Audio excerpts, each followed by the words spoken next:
Shalom saudaraku yang dikasihi Tuhan Yesus Kristus. Kembali kita bertemu pada renungan hari ini. Bagaimana kabar Anda semua? Senantiasa saya berharap saudara semua tetap bersukacita dan penuh semangat dalam menjalani hidup ini. Pada renungan hari ini, saya Cornelius Nugroho dari channel Berkat Baru akan mengajak Anda semua untuk belajar dari kebenaran Tuhan tentang hidup yang menikmati berkat-berkat Tuhan. Saudaraku, dalam Alkitab, kita seringkali membaca tentang orang-orang yang diberkati Tuhan. Mereka adalah orang-orang yang hidupnya berjalan sesuai dengan kehendak Tuhan. Mereka mengalami sukacita, mengalami kedamaian, dan mengalami kelimpahan dalam hidup mereka. Apakah Anda ingin menjadi pribadi yang diberkati? Jika iya, maka ada beberapa hal yang perlu Anda lakukan. Renungan kita hari ini dengan judul Menjadi Pribadi yang Diberkati. Tetapi sebelum kita mendengar firman Tuhan hari ini, mari kita berdoa. Bapa yang sungguh baik, Engkau Allah yang besar dan penuh kasih. Engkau Allah yang kami puji dan kami sembah dalam nama Tuhan Yesus Kristus. Terima kasih untuk segala anugerah dan perlindungan yang sudah Engkau berikan pada kami. Bapa, pada saat ini kami mau mendengarkan sabda kebenaran firman-Mu. Mari Tuhan berbicaralah dan kami siap untuk mendengarkannya. Roh Kudus akan menolong dan memampukan kami untuk kami bisa mengerti firman-Mu dengan pengertian yang baru. Dalam nama Tuhan Yesus Kristus kami berdoa. Haleluya.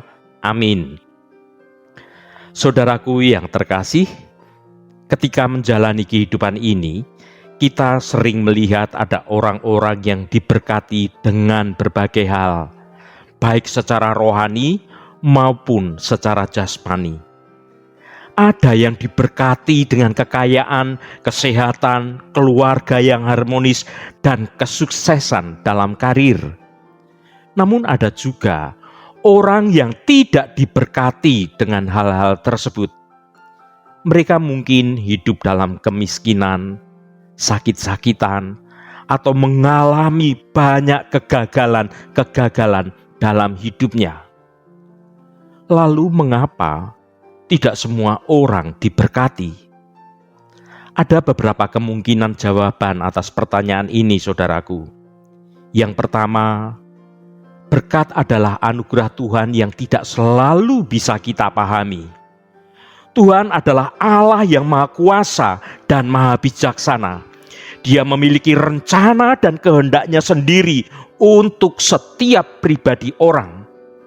Kita tidak selalu bisa memahami mengapa Tuhan memberikan berkat kepada orang tertentu dan tidak kepada orang lain. Namun kita harus percaya bahwa Tuhan selalu bertindak dengan kasih dan dengan adil. Yang kedua, berkat adalah hasil dari pilihan dan sikap hidup kita. Saudaraku, Tuhan memberkati orang yang hidup sesuai dengan kehendaknya. Orang-orang yang mengasihi Tuhan dan mengasihi sesamanya akan lebih mungkin untuk diberkati oleh Tuhan. Sebaliknya, orang yang hidup dalam dosa dan dalam kejahatan akan lebih sulit untuk diberkati oleh Tuhan, karena hidupnya tidak seturut dengan kehendak Tuhan. Kemudian yang ketiga, berkat adalah ujian iman bagi kita, saudaraku. Tuhan terkadang memberikan berkat untuk menguji iman kita. Jika kita tetap setia kepada Tuhan dalam keadaan sulit, maka kita akan semakin kuat di dalam iman. Saudaraku, jika engkau ingin menjadi pribadi yang diberkati, mengertilah akan kunci hidup yang diberkati. Mari kita baca Amsal pasal 3 ayat 9 dan 10. Muliakanlah Tuhan dengan hartamu dan dengan hasil pertama dari segala penghasilanmu. Maka lumbung-lumbungmu akan diisi penuh sampai melimpah-limpah, dan bejana pemerahanmu akan meluap dengan air buah anggurnya. Saudaraku, bacaan firman Tuhan ini berbicara tentang pentingnya memuliakan Tuhan dengan harta kita. Hal ini bukan berarti kita harus menjadi orang kaya atau memberikan persembahan yang besar. Namun yang terpenting adalah sikap hati kita yang tulus dan ikhlas dalam memberikan kepada Tuhan. Muliakanlah Tuhan dengan hartamu. Kata memuliakanlah dalam ayat ini berarti memperbesar kemuliaan Tuhan. Dalam konteks ini kita diperintahkan untuk memperbesar kemuliaan Tuhan dengan harta kita. Hal ini dapat kita lakukan dengan cara memberikan persembahan kepada Tuhan, menggunakan harta kita untuk melayani Tuhan dan juga melayani sesama kita. Kata hasil pertama dalam ayat ini berarti persembahan khusus, saudaraku. Dalam konteks ini kita diperintahkan untuk memberikan persembahan khusus kepada Tuhan dari penghasilan kita. Persembahan khusus ini dapat berupa uang, barang, atau juga waktu kita. Maka lumbung-lumbungmu akan diisi sampai penuh, sampai melimpah-limpah. Ayat ini merupakan janji Tuhan kepada orang-orang yang memuliakan Tuhan dengan hartanya. Janji ini tidak selalu berarti kita akan menjadi kaya secara materi. Namun janji ini pasti akan digenapi dalam hidup kita, baik dalam hal materi maupun dalam hal rohani juga. Saudaraku yang diberkati Tuhan, Adam dan Hawa mempunyai 2 anak laki-laki, yaitu Kain dan Habel. Itu adalah nama anak Adam dan Hawa. Setelah bertumbuh dewasa, Kain si sulung bekerja sebagai petani. Sedangkan Habel, adiknya, adalah penggembala kambing domba. Suatu hari, Kain dan Habel sama-sama mempersembahkan persembahan bagi Tuhan. Kain mempersembahkan sebagian dari hasil tanahnya sebagai korban persembahan untuk Tuhan. Tetapi Tuhan tidak mengindahkan persembahan Kain. Habel juga mempersembahkan korban persembahan berupa anak sulung dari kambing dombanya. Dan Tuhan mengindahkan persembahan Habel itu. Saudaraku, ketika kita sedang berbicara tentang memuliakan Tuhan dengan harta kita, maka kisah 2 kakak beradik Kain dan Habel di Alkitab ini seringkali muncul. Karena melalui kisah mereka, kita dapat belajar bagaimana memuliakan Tuhan dengan harta kita. Tuhan berkenan akan persembahan Habel karena ia memberikan anak sulung kambing dombanya. Persembahan anak sulung ini berbicara tentang yang pertama dan yang utama. Habel mengutamakan Tuhan di atas segalanya. Ia memberikan yang terbaik bagi Tuhan. Berbeda dengan Kain yang memberikan sebagian, yaitu sisa-sisa dari hasil ladangnya untuk Tuhan. Kain perhitungan dengan Tuhan, tetapi tidak dengan adiknya. Itulah mengapa persembahan Habel menyukakan hati Tuhan. Ketahuilah saudaraku, bahwa Tuhan itu tidak membutuhkan uang kita. Yang Tuhan lihat adalah hati yang tulus, hati yang rindu untuk memberikan yang terbaik bagi Tuhan. Itu yang terbaik, itu yang Tuhan inginkan, itu yang Tuhan lihat adalah hati kita ketika kita memberikan persembahan. Tuhan tidak mementingkan materinya, tetapi bagaimana sikap hati kita. Apakah kita ketika memberikan persembahan itu dengan tulus, dengan penuh kerinduan, dan penuh sukacita. Ketika kita setia mengutamakan Tuhan di atas segalanya, termasuk di atas harta kita, maka hati Tuhan akan disenangkan oleh persembahan yang kita berikan. Saatnya hatinya disenangkan, saatnya hati Tuhan bersukacita melihat apa yang kita lakukan, Tuhan pun akan mencurahkan berkat-berkat-Nya dengan melimpah atas hidup kita. Karena Dia adalah Allah yang tidak pernah berhutang.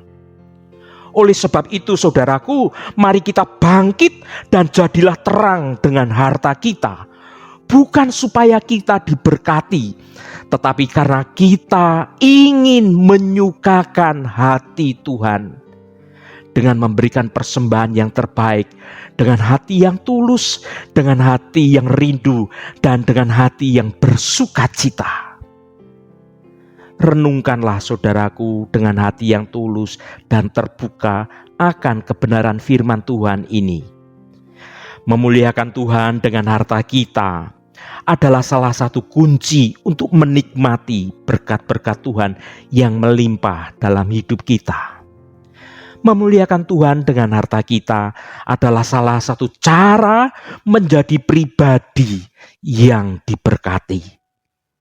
Saudaraku, ada 3 perkara penting yang harus kita lakukan supaya menjadi pribadi yang diberkati. Yang pertama, rahasia hidup diberkati, dilindungi, dan dijaga Tuhan adalah kita memberi diri untuk benar-benar dikembalikan ke rancangan Allah yang semula. Mari kita baca 2 Petrus pasal 1 ayat 3 dan 4. Karena kuasa ilahinya telah menganugerahkan kepada kita segala sesuatu yang berguna untuk hidup yang saleh, oleh pengenalan kita akan Dia yang telah memanggil kita oleh kuasa-Nya yang mulia dan ajaib. Dengan jalan itu, Ia telah menganugerahkan kepada kita janji-janji yang berharga dan yang sangat besar, supaya olehnya kamu boleh mengambil bagian dalam kodrat ilahi dan luput dari hawa nafsu duniawi yang membinasakan dunia. Saudaraku, ketika kita memberi diri untuk benar-benar dikembalikan ke rancangan Allah semula atas hidup kita, artinya kita berusaha untuk terus berubah menjadi manusia sesuai dengan rancangan Allah yang semula. Dan rancangan Allah semula adalah manusia yang di dalam segala hal yang dipikirkan, yang diucapkan, yang dilakukan selalu sesuai dengan pikiran dan perasaan Allah. Ini sama dengan hidup dalam kekudusan, hidup tidak bercacat, tidak bercela.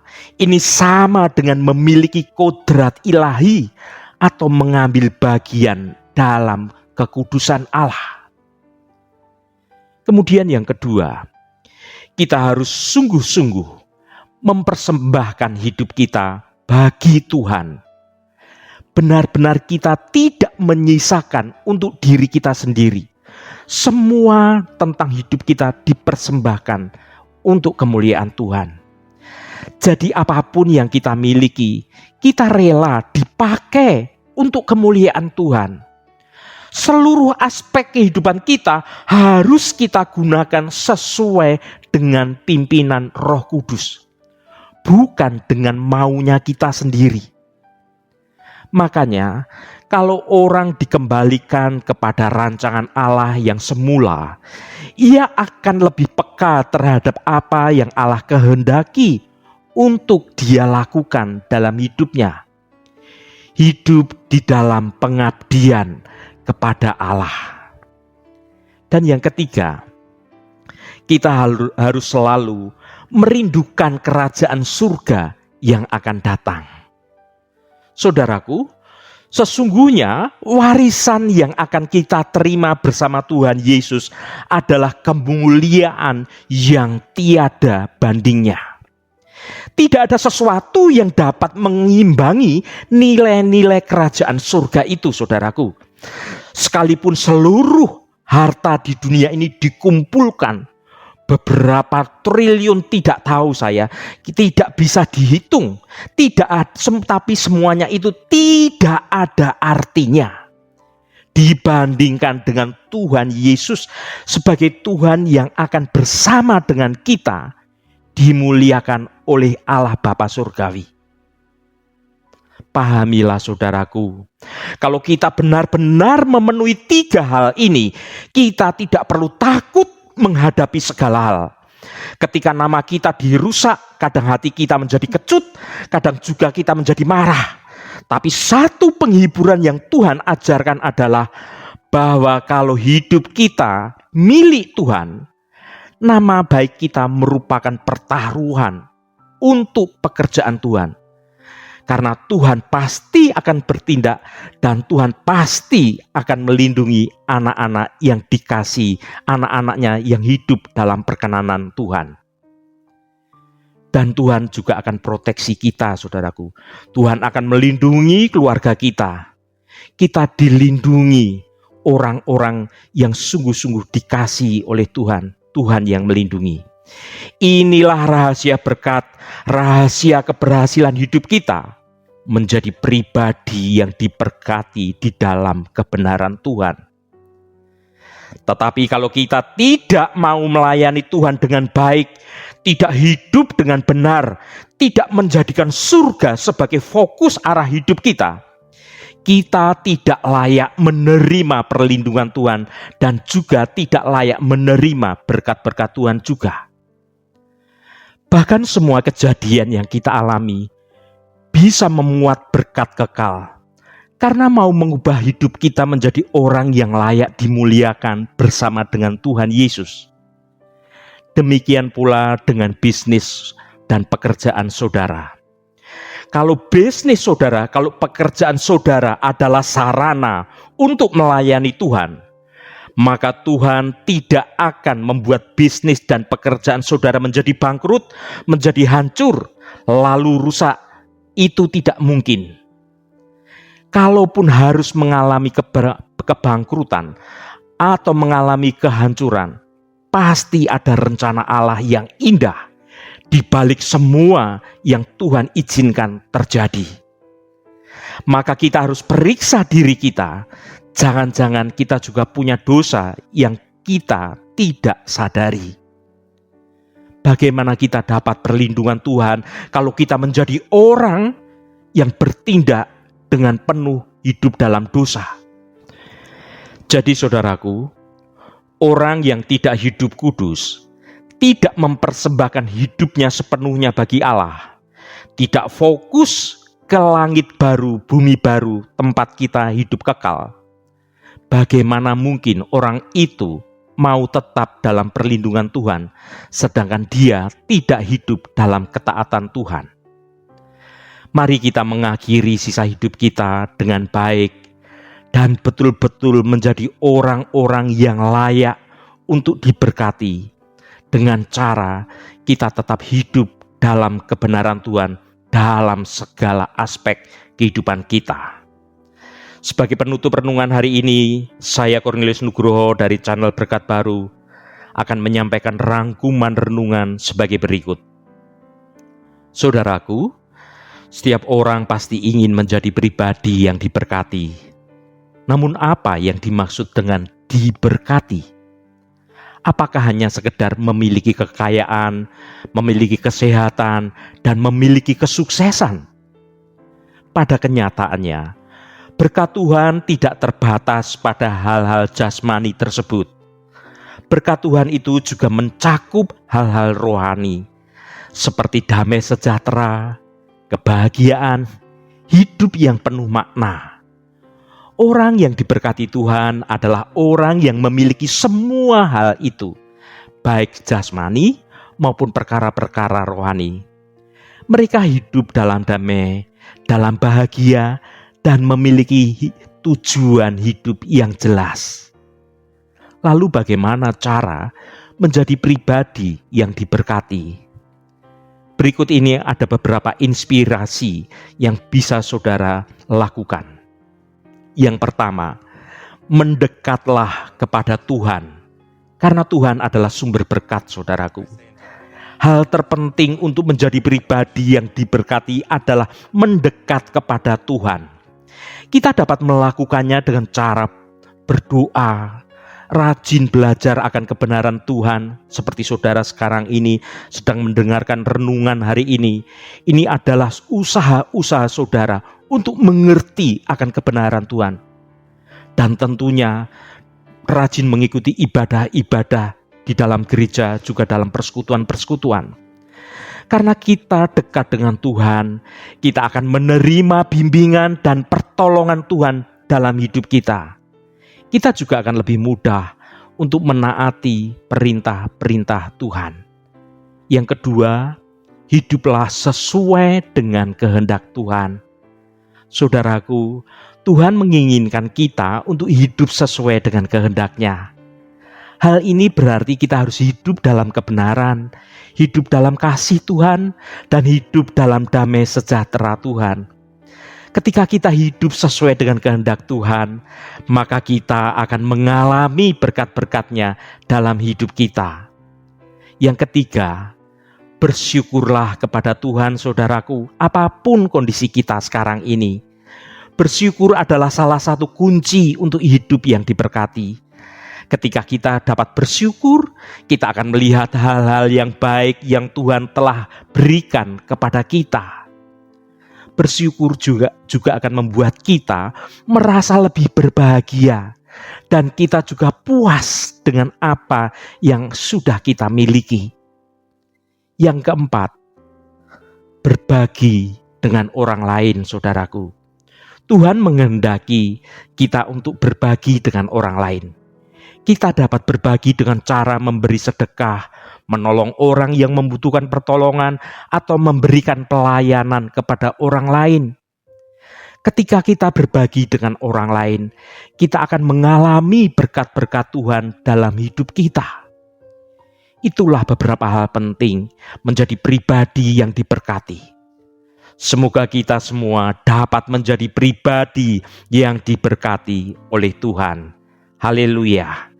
Mari kita tutup renungan ini dengan berdoa. Allah Bapa yang kami sembah dalam nama Tuhan Yesus Kristus, terima kasih atas kebenaran firman-Mu yang sudah kami dengar pada hari ini. Bapa yang di surga, puji syukur kami panjatkan kepadamu atas segala berkat yang telah Engkau berikan kepada kami. Kami menyadari bahwa kami tidak layak untuk menerima berkat-berkat-Mu, tetapi Engkau telah mengasihi kami dengan kasih yang tidak terhingga, sehingga Engkau merindukan semua anak-anak-Mu dapat menikmati berkat-berkat yang Engkau sediakan bagi kami. Tuhan, kami ingin menjadi pribadi yang diberkati hanya oleh-Mu. Kami ingin hidup dalam kasih dan damai sejahtera-Mu. Kami ingin menjadi berkat bagi orang lain.